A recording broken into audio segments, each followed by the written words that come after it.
Assalamualaikum warahmatullahi wabarakatuh. Kita ketemu lagi untuk mata pelajaran berikutnya, yaitu hari ini saya akan masuk ke materi bab berikutnya, yaitu adalah bab fluida. Untuk bab fluida saya bagi menjadi dua, yaitu fluida statis dan juga fluida dinamis. Nah, untuk video yang ini saya akan bahas untuk yang fluida statis dulu ya.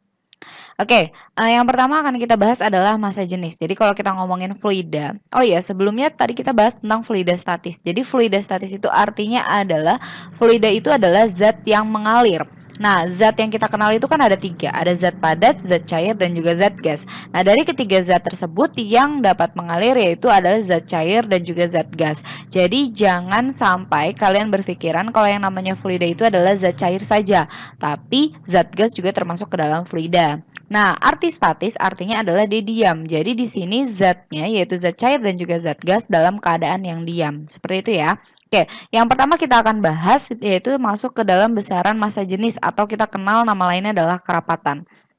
Nah, massa jenis itu merupakan salah satu sifat dari zat di mana massa jenis itu dapat dituliskan menjadi bentuk seperti ini. Ini rumus sebenarnya kalian sudah dapat dari zaman SMP, yaitu rho atau massa jenis adalah massa dibagi volume. V-nya V volume ya, di mana massa jenis dalam satuan kilogram per meter kubik, massa benda kilogram, dan volumenya harus dalam satuan meter kubik. Jadi kalau misalkan satuannya masih dalam sentimeter, biasanya sentimeter kubik ataupun dalam satuan liter itu harus diubah menjadi meter kubik ya. Oke. Nah, besaran yang berikutnya adalah yang kita bahas adalah tekanan, tapi di sini adalah rumus tekanan secara umum. Nah, tekanan secara umum baik dia pada zat padat, zat cair, atau zat gas, dia dapat dituliskan dalam bentuk seperti ini, yaitu P sama dengan F per A, di mana F di sini adalah gaya, A adalah luas penampangnya. Nah, P di sini satuannya adalah dalam satuan tekanan, yaitu Pascal atau Newton per meter persegi. Namun, selain itu, satuan dari tekanan banyak macamnya. Ada ATM, ada CMHG, dan juga ada MMHG, gitu. Nah, yang paling sering digunakan yaitu adalah satuan Pascal atau Newton meter persegi dan juga satuan ATM. Jadi, kalau nanti dapat tekanan satuannya ATM, harus diubah menjadi dalam bentuk Pascal pakai konversi ini ya. Oke. Selanjutnya, nah ini adalah tekanan hidrostatis. Nah, tekanan hidrostatis itu adalah tekanan di mana dia itu berada pada suatu titik yang berada di dalam suatu cairan, di mana cairan ini tidak bergerak dan dipengaruhi oleh. Nih, di sini kata kuncinya adalah cairannya tidak bergerak dan dipengaruhi oleh kedalaman titik tersebut. Artinya, semakin dalam titiknya dalam cairan tersebut, maka tekanan hidrostatisnya akan semakin besar.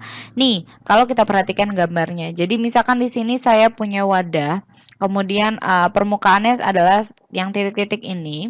Kemudian saya ingin mencari tekanan hidrostatis di titik T. Maka kita tinggal ambil menjadi rho kali G kali H. Rho-nya di sini adalah massa jenis cairannya, massa jenis fluidanya.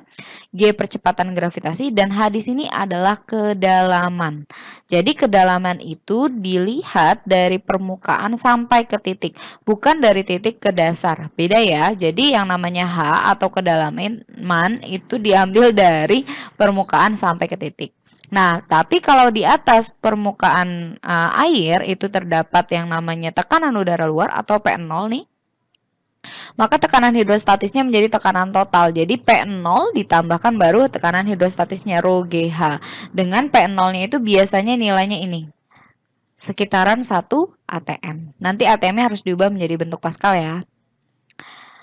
Selanjutnya yaitu kita akan bahas yang namanya hukum Pascal. Nah, bunyinya adalah ini. Tekanan yang diberikan pada zat cair di dalam ruang tertutup itu akan diteruskan sama besar ke segala arah.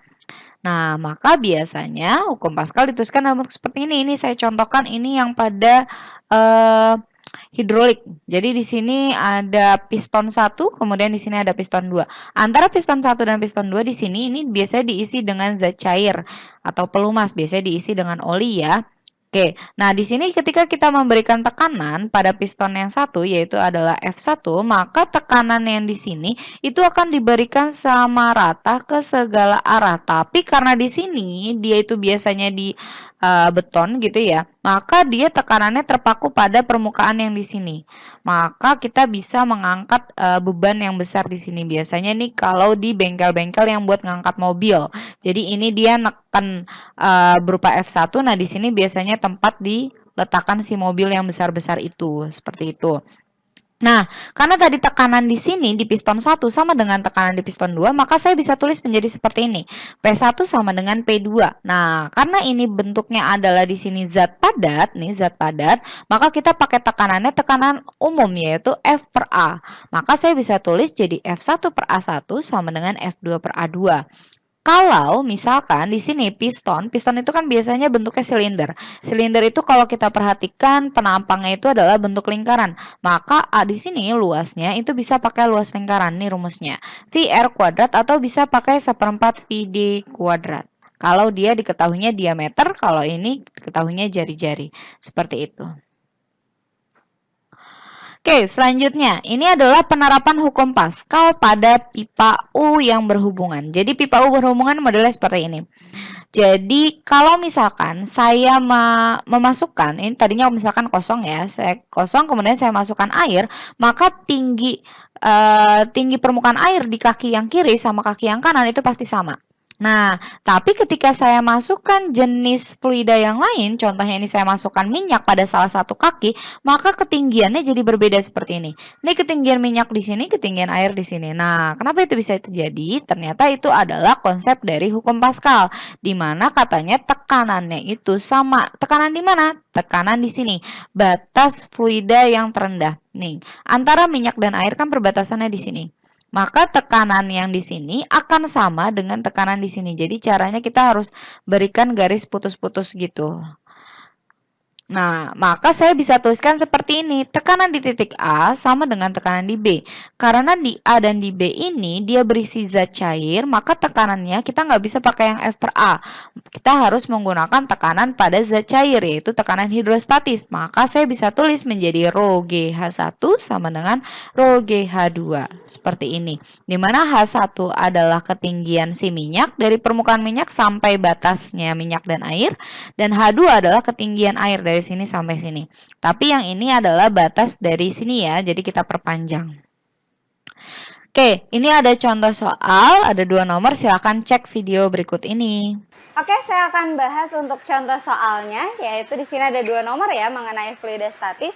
Jadi yang pertama di sini diketahui ini pada pompa hidrolik gitu kan ya. Jadi ini aplikasi dari hukum Pascal di mana dia menyatakan bahwa diketahui diameter A pada pompa hidrolik itu sebesar 100 cm. Di sini sudah saya tulis diameter A 100 cm dan diameter B-nya adalah 40 cm. Kemudian bila penghisap A ditekan dengan gaya 6,25 kali 10 pangkat 4, maka gaya yang dihasilkan oleh penghisap B adalah. Nah, di sini karena dia aplikasi dari hukum Pascal, maka kita tinggal masukkan saja persamaannya. Yaitu persamaannya adalah FA per A sama dengan FB per AB. Di mana F ini adalah gayanya dan A ini adalah luas penampangnya. Nah, di sini karena diketahuinya adalah diameter, maka luas penampangnya bisa diganti dengan persamaan luas lingkaran, yaitu 1/4 VD kuadrat. Seperti itu ya. Oke, maka di sini rumusnya jadi bisa ditulis menjadi FA per 1/4 VDA kuadrat FB per 1/4 VDB kuadrat. Nah, di sini karena ada sama dengan di tengah-tengah, maka 1/4 V-nya boleh dicoret yang kiri sama yang kanan. Seperti itu ya. Jadi sisanya hanya FA per DA kuadrat sama dengan FB per DB kuadrat. Ini tinggal kita masukkan saja angkanya yang diketahui. FA di situ ada 6,25 kali 10 pangkat 4 dibagi diameter A. Diameter A adalah 100. 100 jangan lupa dikuadratkan. Tapi di situ kan dia dalam satuan cm, Bu. Nggak masalah. Selama diameter A sama diameter B dia sama-sama satuannya cm. Tapi kalau salah satunya ada yang meter, maka salah satunya harus mengikuti. Jadi pokoknya dia satuannya harus sama. Mau cm, mau meter, mau milimeter, mau desimeter, apapun itu yang penting sama ya.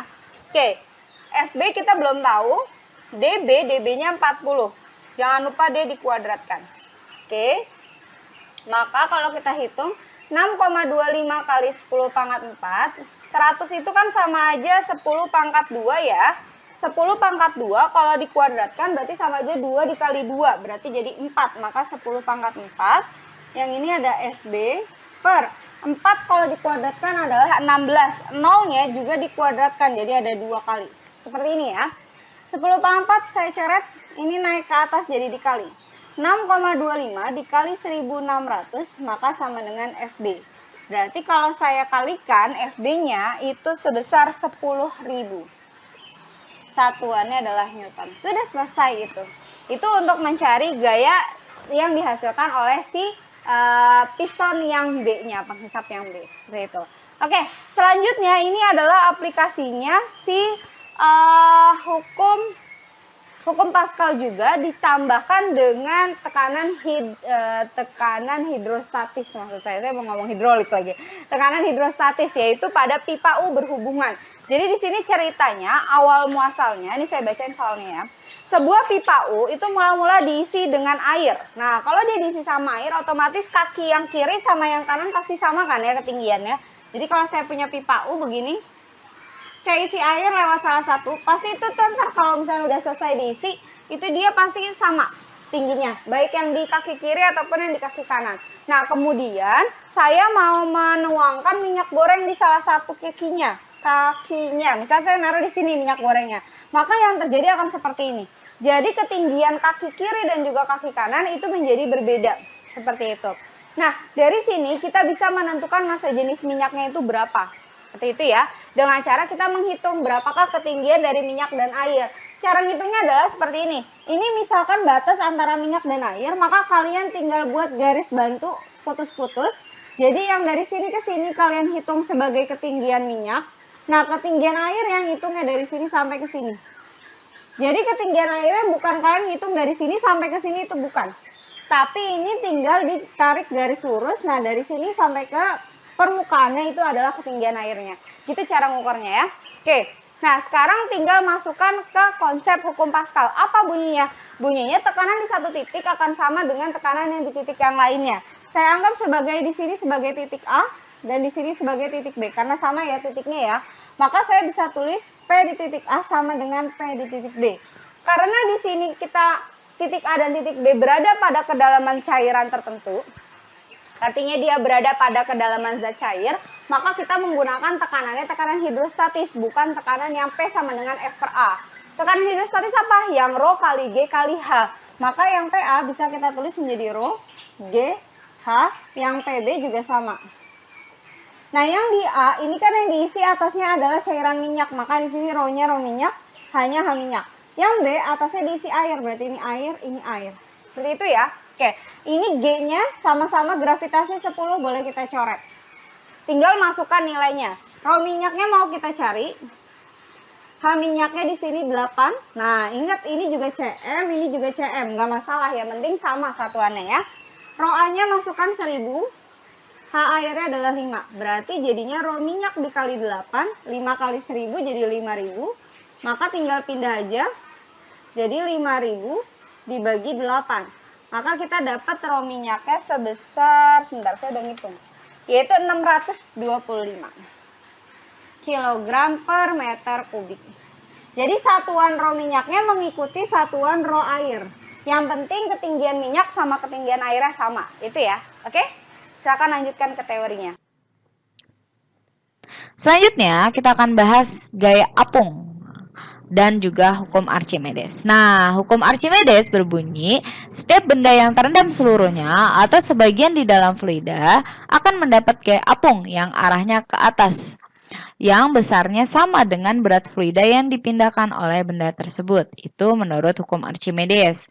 Nah, gaya apung itu disebut juga dengan gaya Archimedes karena dia berlaku pada hukum Archimedes, di mana gaya apung yaitu adalah FA sama dengan rho FG kali VBF. Rho F di sini adalah massa jenis fluida. Nah, VBF di sini adalah volume benda tercelup. Nih, kalian bisa cek di sini. Ya. Jadi kalau volume benda yang tercelupnya hanya setengah, maka di sini nggak boleh dimasukkan seluruhan volume benda. Jadi yang diambil adalah volume benda yang tercelup. Atau bisa juga diambil dari selisih berat benda di udara dan juga berat benda di air atau di zat cair. Karena kalau misalkan berat benda di udara dengan berat benda di dalam zat cair itu pasti berbeda. Kenapa? Karena selisihnya itu diambil sama si gaya apung ini. Seperti itu. Oke, nah ini adalah kasus tenggelam, melayang, dan mengapung. Ini sebenarnya konsepnya juga dari SMP sudah kita dapat ya. Nah ini juga dia menggunakan konsep hukum Archimedes. Jadi ini keadaan terapung yang pertama. Keadaan terapung itu terjadi ketika berat benda itu sama dengan berat benda di udara sama dengan gaya apungnya. Atau massa jenis benda lebih kecil daripada massa jenis fluida. Maka dia terjadi terapung. Kalau melayang, oh maaf ini salah. Harusnya ini lebih kecil ya. WU lebih kecil daripada FA. Nih salah nih. WU lebih kecil daripada FA, rho B lebih kecil daripada rho F. Nah, untuk melayang baru yang sama ya. WU sama dengan FA, maka dia terjadi melayang dan rho B-nya sama dengan rho fluida. Kalau tenggelam berarti yang WU-nya lebih besar daripada FA dan massa jenis benda lebih besar daripada massa jenis fluida. Seperti itu ya. Oke, selanjutnya, nah ini kasus terapung, tapi ketika zat cairnya ternyata terdiri atas beberapa zat cair, seperti itu. Maka kita bisa mencari massa jenis bendanya menggunakan persamaan ini. Ini sebenarnya persamaan ini sudah saya turunkan ya dari si hukum Archimedes tadi. Jadi kalian kalau misalkan ketemu soal, itu kalian bisa langsung pakai rumus ini. Ini udah saya sederhanakan. Dan ini adalah keterangannya. VBF1, VBF2, VBF3 itu adalah volume benda yang tercelup pada masing-masing fluida. Fluida 1, 2, dan 3. Nanti bisa lebih dipahami ketika melihat contoh soal ya. Nah, ini adalah contoh soalnya nih yang tadi saya barusan bahas. Itu dia contoh soal yang nomor 2. Bisa silahkan cek di video berikut ini. Oke, saya akan lanjutkan contoh soal berikutnya ya. Di sini ada 2 nomor. Saya akan bahas yang pertama dulu. Saya sambil bacakan soalnya ya. Jadi di sini ada sebuah bola baja seukuran bola golf dengan beratnya adalah 6 Newton. Jadi saya tuliskan berat bajanya yaitu adalah 6 Newton. Ya, berat ya karena dia satuannya adalah Newton. Diikatkan pada sebuah kawat dan dicelupkan ke dalam minyak. Di mana di sini rho minyaknya saya berikan 0,8 gram per cm kubik. Satuannya gram ya. Dan bila massa jenis bajanya adalah 8 gram per cm kubik, maka tegangan kawatnya berapa besarnya? Seperti itu. Jadi kalau saya gambarkan kira-kira model seperti ini. Jadi ini ada rho minyaknya di sini. Ya kan ini ada rho bajanya. Nah, di sini kita harus gambarkan dulu gaya-gayanya. Yang pertama, karena si baja ini udah ada jelas di soal udah ada gaya beratnya, maka di sini diberikan dulu arah gaya beratnya ke bawah. Nah, ini kan di sini nih kawatnya nih. Berarti si kawat punya tegangan kan? Berarti arah tegangannya adalah ke atas. Nah, ada satu hal gaya lagi karena dia berada dalam zat cair, maka ada gaya yang ada di dalam zat cair yaitu adalah disebut dengan gaya apung. Di mana gaya apung itu arahnya adalah ke atas. Maka di sini kita harus tambahkan gaya apung atau kita kenal dengan gaya Archimedes. Ya, kalau saya nyebutnya sukanya Archimedes karena itu kemakan iklan sih ya, iklan zaman dulu lah ya. Kalian mungkin udah belum lahir kali ya dulu ya gitu. Jadi ada gaya Archimedes arahnya adalah ke atas yaitu gaya apung di situ maksudnya. Nah, itu fungsinya untuk apa? Untuk kita bisa mencari tegangannya. Nah, caranya seperti apa? Jadi caranya di sini kan dia harus dalam keadaan setimbang. Berarti kalau keadaannya adalah setimbang, berarti semua gayanya dianggap sama dengan 0. Berarti kita mulai dari situ dulu. Sigma F itu sama dengan 0. Yang arahnya ke atas positif, yang arahnya ke bawah negatif. Yang arahnya ke atas ada FA, kemudian ada T. Nah, WB itu arahnya ke bawah, berarti negatif. Sama dengan 0. Nah, di sini kita tinggal masukkan rumusnya masing-masing. FA itu apa sih? FA itu adalah gaya Archimedes. Nah, gaya Archimedes itu yang rumusnya adalah rho kali G kali V. Jadi rho kali G kali V. Di mana rho di sini itu adalah rho fluidanya. Di sini kan fluidanya adalah minyak, maka di sini rho-nya rho minyak. Itu yang harus hati-hati. G gravitasi, V di sini adalah VB, yaitu adalah volume benda yang tercelup. Karena di sini bendanya tercelup sempurna semuanya, maka di sini tulis VB saja ya. Oke, ditambahkan T, tegangan tali yang mau kita cari, baru dikurangin WB. WB kita sudah ada nilainya ya. Oke, nah Kalau sudah, tinggal kita masukkan saja. Rho minyak sudah ada 0,8, tapi dia satuannya gram. Berarti untuk mengubah ke kilogram per meter kubik tinggal dikali 1000 saja. Kalau saya kali 1000 ini jadi 800. Yang bawah juga ya, saya kali 1000 jadi 8000. Nah, mau tahu dari mana 1000? Caranya gini. Kan 1 gram per cm kubik. Dari gram ke kilogram itu kan sama aja dibagi 1000 kan? Berarti saya bisa tulis jadi 1/1000 kilogram. Nah, saya mau ngubah cm ke meter. Cm ke meter itu kan naik 2. Berarti dibagi 100 kan? Oke, berarti 1 dibagi 100. Tapi karena pangkatnya 3, maka 100-nya harus 3 kali. Nolnya 1, 2, sekali lagi 3. Berarti sama aja dibagi 1 juta. Nah, kalau seperti ini ngitungnya, maka dia yang ini boleh naik ke atas, tapi dia berubah jadi bentuk perkalian. Dibalik tapi ya. Seperti ini. Nah, ini saya coret. Berarti kan sama aja totalnya kalau konversinya tinggal dikali 1000, nanti dia satuannya udah kilogram per meter kubik. Gitu ya. Jadi kalau dari gram per cm mau diubah ke kilogram per meter kubik langsung kali 1000 aja. Oke? Nah, sudah tinggal kita masukkan rho minyaknya yang tadi yaitu 800, G-nya 10. Nah, volume bendanya itu kita belum dapat. Ya kan? Yang kita punya di sini apa? Cuma gaya berat dan juga massa jenisnya. Berarti volume bendanya harus kita cari dulu. Cari pakai apa? Pakai rumus massa jenis. Massa jenis sama dengan massa per volume. Kalau kita mau nyari massa jenis, mau nyari volume baja, berarti massa jenisnya baja, massanya juga massa baja.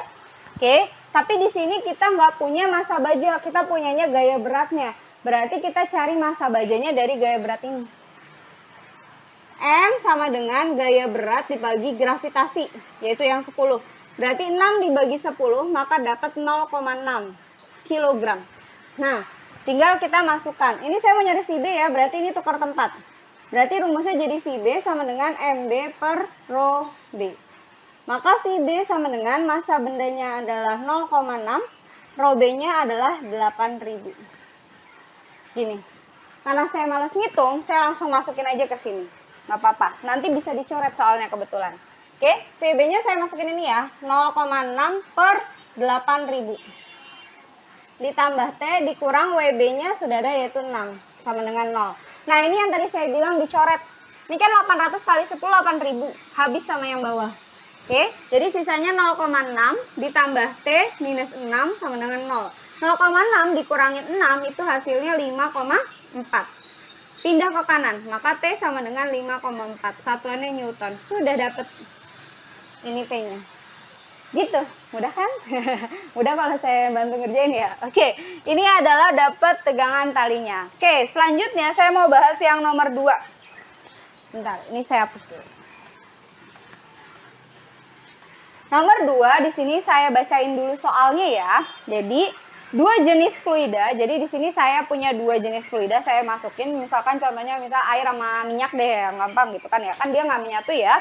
Dengan rapat massa masing-masing 0,8 dan 0,7. Jadi ada yang 0,8, ada yang 0,7. Seperti itu. Nah, dituangkan ke dalam suatu wadah sehingga salah satu fluida berada di atas yang lainnya. Artinya dia tidak nyampur. Kayak gini nih yang kayak saya gambarin. Ini fluida pertama, ini fluida yang kedua. Nah, kira-kira yang fluida satu itu yang mana? Yang 0,8 apa 0,7? Nah, clue-nya adalah yang berada paling bawah itu pasti yang paling besar nilainya atau yang paling berat massa jenisnya. Nah, antara 0,8 0,7 itu yang paling besar kan 0,8. Berarti 0,8 itu disebut dengan massa jenis yang di bawah yaitu M rho 1. Kok hijau? Sebentar.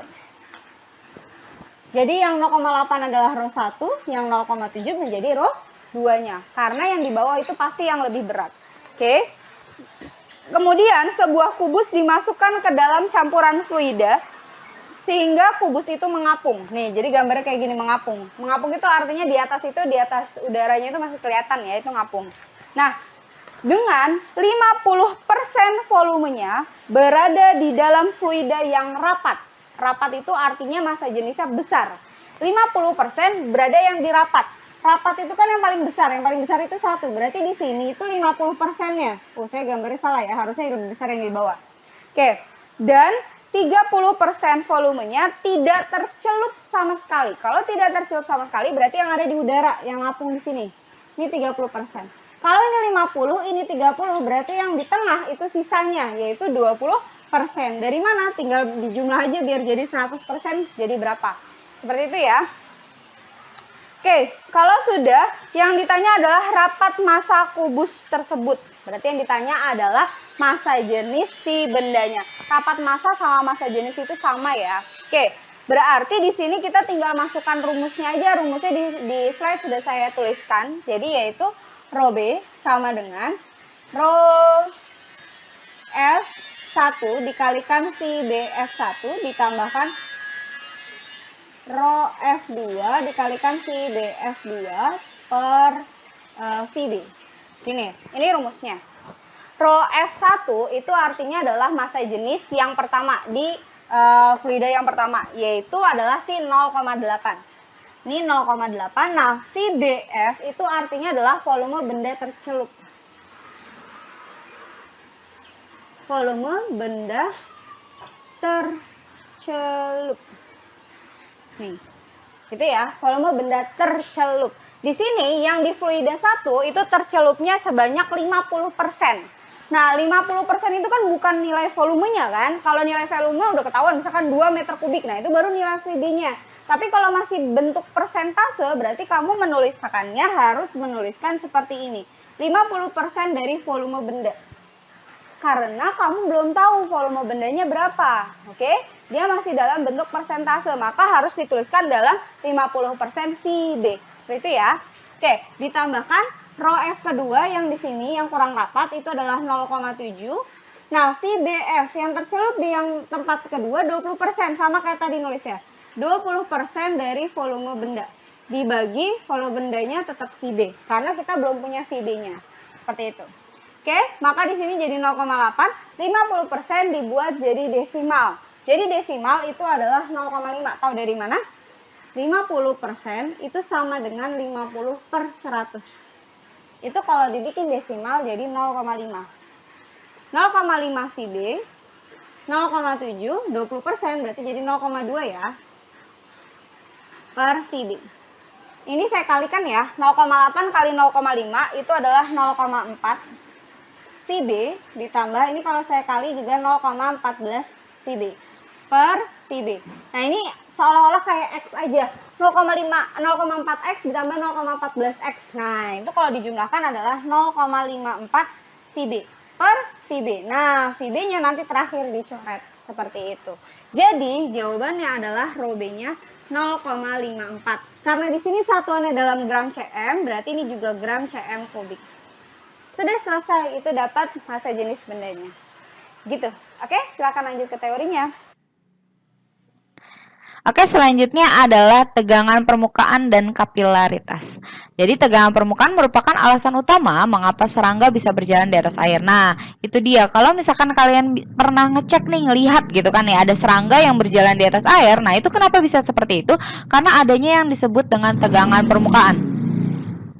Jadi, zat cair atau air itu dia memiliki tegangan permukaan. Nah, apa itu gejala kapilaritas? Nah, kalau gejala kapilaritas itu adalah gejala naik dan turunnya permukaan zat cair yang berada dalam pipa yang sempit, maka disebut dengan pipa kapiler.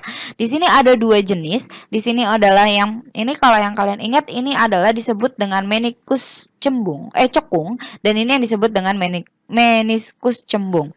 Nah, ini terjadi ketika kalian memasukkan air. Jadi kalian ini anggap wadahnya adalah wadah berisi air, kemudian kalian masukkan sedotan yang sangat kecil, maka nanti airnya akan naik. Tapi ini terjadi ketika zat cair ini adalah raksa. Nah, kalau cairan raksa, dia akan menyebabkan meniskus cembung. Sehingga ketika kita masukkan dia sedotan atau pipa yang sangat kecil, dia bukannya naik si raksanya, tapi dia malah justru turun. Nah, besar kenaikan dan juga besar penurunan ini bisa dicari pakai persamaan ini. 2 gamma cos theta per rho GR. Gamma di sini ini disebut dengan tegangan permukaan. Nah, tegangan permukaan ini tergantung pada jenis zat cairnya. Apakah dia air, apakah dia raksa, apakah dia minyak, dia punya nilai masing-masing. Rho massa jenisnya juga tergantung dari jenis zat cair. G, R. Nah, R di sini adalah jari-jari si pipa kapilernya.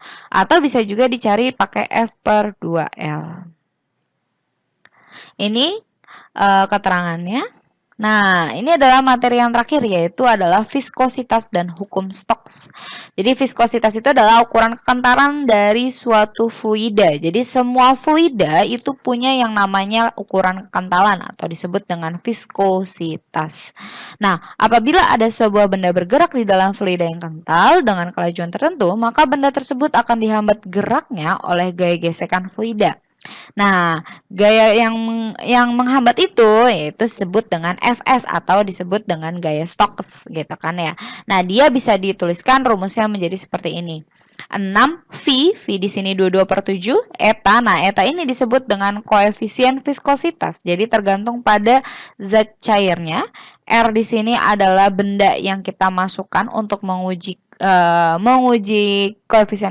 koefisien viskositasnya, dan V di sini adalah kecepatan si benda ketika melewati fluida yang kental. Nah, selanjutnya adalah kecepatan terminal. Kecepatan terminal. Benda atau bola yang bergerak melalui fluida kental akan bergerak dengan kecepatan yang berubah sampai pada suatu ketika benda bergerak dengan kecepatan maksimum yang tetap, yaitu disebut dengan kecepatan terminal.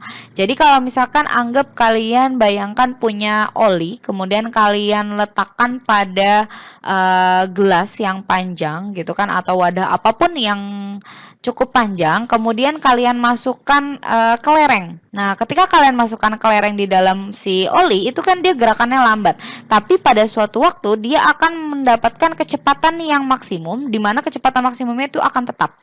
Nah, kecepatan itu disebut dengan kecepatan terminal itu. Nah, ini adalah persamaannya. 2/9 R kuadrat G per eta rho B min rho F. Tinggal dimasukkan saja. Nah, ini ada contoh soalnya. Silakan saksikan video berikut ini. Oke, kita akan lanjutkan untuk contoh soal berikutnya. Ini contoh soal terakhir ya, ada 2 nomor. Oke, di sini saya langsung bacakan aja soalnya. Yang pertama adalah berapakah besarnya kenaikan air dalam pipa kapiler yang terbuat dari kaca dengan diameternya, diketahui diameter adalah 0,4 mm. Kemudian tegangan permukaannya itu gamma nih kayak gini simbolnya, yaitu 72,8 kali 10 pangkat minus 3. Dimana di sini dia menggunakan zat cairnya adalah air yang massa jenisnya adalah 10 pangkat 3 atau 1000. Jadi kalau nanti di soal saya nggak ngasih tahu massa jenis air, itu kalian langsung otomatis pakai 1000 ya, karena itu sudah kayak rahasia umum gitu kan ya, rahasia umum kalau nilai massa jenis airnya itu besarnya adalah 1000. Seperti itu. Oke, nah ini sebenarnya tinggal langsung masukin rumus aja nih kalian gitu. Rumusnya sudah ada di soal, di slide maksud saya ya. Yaitu kita bisa pakai H sama dengan 2 gamma cos theta per rho kali G kali R. Ini rumusnya. Oke, ini tinggal kita masukkan saja. Maka jadi 2, gamanya itu ya 72,8 kali 10 pangkat minus 3 cos theta. Nah, di sini kan tidak diketahui sudutnya, maka cos theta-nya dianggap 1. Jadi cos theta-nya itu dianggap nilainya 1. Karena sudut yang dibentuk berarti adalah 0 derajat. Seperti itu. Dibagi rho-nya rho air ya, 10 pangkat 3, G-nya 10, R-nya, nah R-nya diambil dari sini. Nah, ini kan diameternya masih dalam satuan milimeter. Kita ubah dulu jadi satuan meter. Milimeter ke meter itu adalah pangkat 3. Naik ya, karena dia naik 3, berarti jadi minus 3. Berarti 0,4 kali 10 pangkat minus 3. Karena di sini ada desimal, saya mau bikin 4, maka dia pangkatnya jadi min 4, satuannya meter. Kalau diameternya sebesar ini, maka jari-jarinya tinggal dibagi 2. 4 bagi 2 adalah 2, 10 pangkat minus 4 meter. Ini jari-jari yang kita gunakan di sini. Berarti jadi 2 kali 10 pangkat minus 4. Gitu ya. Oke. Yang atas nih saya kalikan aja 2 kali 72,8. 2-nya habis ya? Nih, sama ini habis. Oke. Berarti yang di atas sisa 72,8 kali 10 pangkat minus 3. Yang di bawah pun habis. 10 pangkat 3 sama 10 pangkat 1 itu jadinya 3 tambah 1 adalah 4. 4 di sini ada minus 4, maka dia habis. Nah ini. Berarti yang di bawah sisa 1 aja. Berarti hanya udah ketahuan nih nilainya 72,8 kali 10 pangkat minus 3. satuannya adalah satuan meter. Seperti itu. Gitu ya. Ini udah selesai. Nah, sekarang untuk yang nomor 2. Nomor 2 di sini diketahui soalnya adalah kecepatan maksimum dari tetes air hujan yang berjari-jari adalah 0,2 mm. Ini ceritanya ada air hujan jatuh gitu kan ya. Jatuh ke bumi gitu, ke permukaan tanah gitu kan ya. Dengan besar jari-jarinya adalah 0,2 mm. Itu kan kurang kerjaan kan fisika gitu aja dihitung gitu ya. Oke. Nah, terus kemudian rho udaranya adalah 1,29 gitu kan massa jenis udaranya dengan ini apa ya? Eta itu disebut dengan koefisien viskositas. Jadi si air itu punya yang namanya nilai kekentalan. Nah, kekentalannya air itu sebesar itu 1,75 kali 10 pangkat minus 5. Sangat kecil ya, karena air itu nggak kental, dia cair. Tapi dia tetap punya koefisien kekentalan. Beda kayak oli itu kan besar banget ya, karena dia kental sekali. Seperti itu. Oke, nah kita disuruh mencari berapa sih kecepatan maksimum si air hujan itu turun seperti itu. Nah, itu juga sudah ada rumusnya, jadi bisa kalian langsung pakai. Kita pakai rumus Pi T sama dengan 2/9 R kuadrat G. Oh, ini saya buat ngebedain, ini G-nya agak gini. Nah, ini 9 ya. Eta rho B dikurangin rho F. Seperti ini. Nah, tinggal kita masukkan saja 2/9.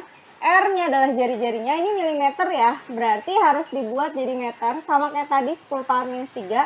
0, saya mau bikin jadi 2, berarti pangkatnya nambah 1. Oke, itu ya. Oke, kita langsung masukkan R-nya 2 kali 10 pangkat minus 4. Jangan lupa dia kuadrat. G-nya 10. Etanya ini kita masukkan 1,75 kali 10 pangkat minus 5. Rho B di sini karena ini yang jatuh adalah air, berarti massa jenis bendanya adalah massa jenis air. Nah, massa jenis air itu besarnya adalah 1000. Ini nggak dikasih tahu kan di soal. Nah, rho F berarti massa jenis fluida. Nah, karena air jatuh dari awan gitu kan ya. Berarti kan bendanya adalah si air. Nah, fluidanya itu adalah si udara. Jadi fluida di sini bukan hanya dia itu harus zat cair, bukan. Jadi fluida itu adalah zat yang dia itu dapat mengalir, yaitu adalah zat cair dan zat gas. Jadi udara itu termasuk fluida ya. Maka di sini rho fluidanya adalah rho udara, yaitu 1,29. Oke, maka ini saya kuadratin dulu ya. 2 kuadrat jadi 4.